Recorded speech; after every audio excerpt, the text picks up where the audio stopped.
Assalamualaikum Adek, selamat siang. Saya perawat Arka yang bertugas dari jam 7 hingga jam 2 siang sesuai janji yang sudah diberikan. Di sini saya akan melakukan tindakan pemeriksaan fisik jantung dan paru Adek. Tujuan dari pemeriksaan fisik jantung dan paru yaitu untuk mengetahui kelainan pada jantung dan paru.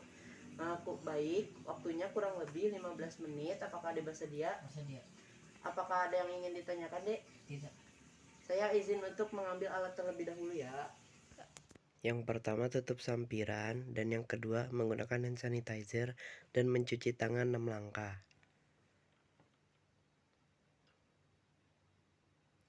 Lalu menggunakan handscoon agar tangan kita sterilisasi.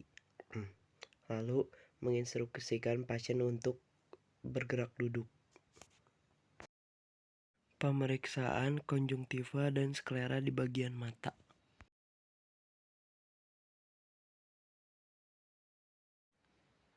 Lihat wajah jika ada edema. Lihat bibir dan kulit apakah ada sianosis. Lalu periksa kelenjar getah bening di leher supraklavikula dan infraklavikula. Periksa eksternitas untuk melihat jari kelabing. Inspeksi. Pengamatan yang dilakukan terhadap pasien. Pemeriksaan dapat dilakukan pada keadaan statis dan dinamis. Inspeksi dalam keadaan statis dimulai dengan mengetahui atau memahami anatomi dada. Tentukan bentuk dada, diameter anterior, posterior, dan lateral. Lalu kemudian perhatikan apakah bentuknya simetris atau tidak.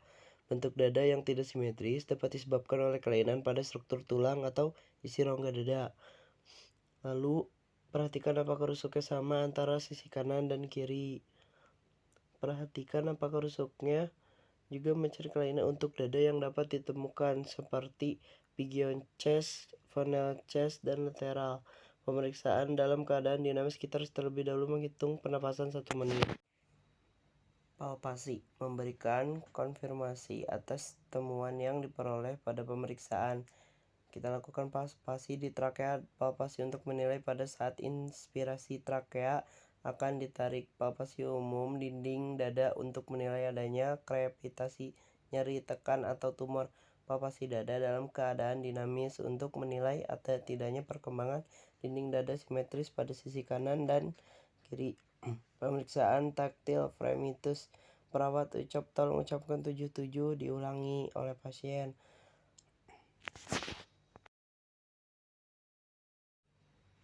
Lalu ada perkusi untuk menunjukkan tumpul pada posisi di mana seharusnya ada resonansi.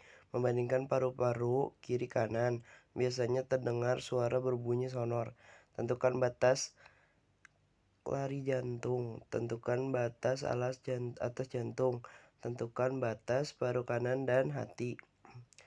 Auskultasi dilakukan secara tidak langsung dan menggunakan stetoskop. Pasien diminta untuk bernapas dan melalui mulut. Suara nafas trakea. Perawat ucap tolong bernapas dengan mulut, Pak. Pada daerah trakea di mana suara inspirasi sama dengan ekspirasi dengan intensitas keras dan nada tinggi. Suara napas bronkal di daerah supratarteral di mana durasi inspirasi lebih lama dari ekspresi dan intensitas keras dan nada tinggi.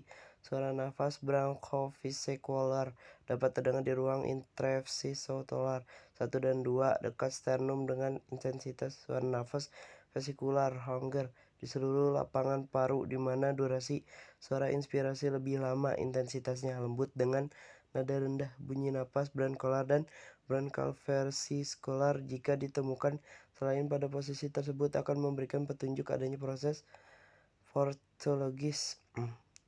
Pemeriksaan fisik paru bagian belakang dapat dilakukan dengan posisi pasien duduk membelakangi. Pemeriksaan yang dilakukan sama seperti sebelumnya, yaitu inspeksi, palpasi, perkusi, dan aukultasi.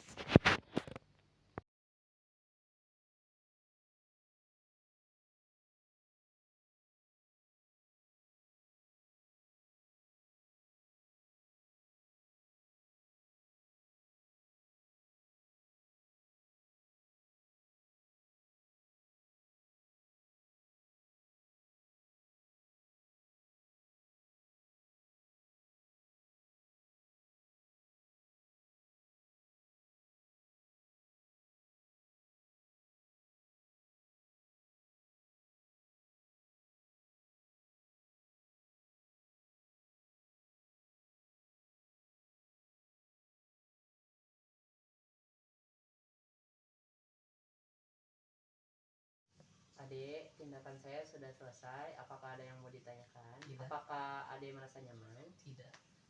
Yang benar nyaman nggak? Ada. Nah, lalu kalau misalkan butuh keperluan apapun, pencet saja tombol sebelah kanan atau keluarga Ade datang ke Nurse Station. Sekian dari saya, terima kasih. Assalamualaikum.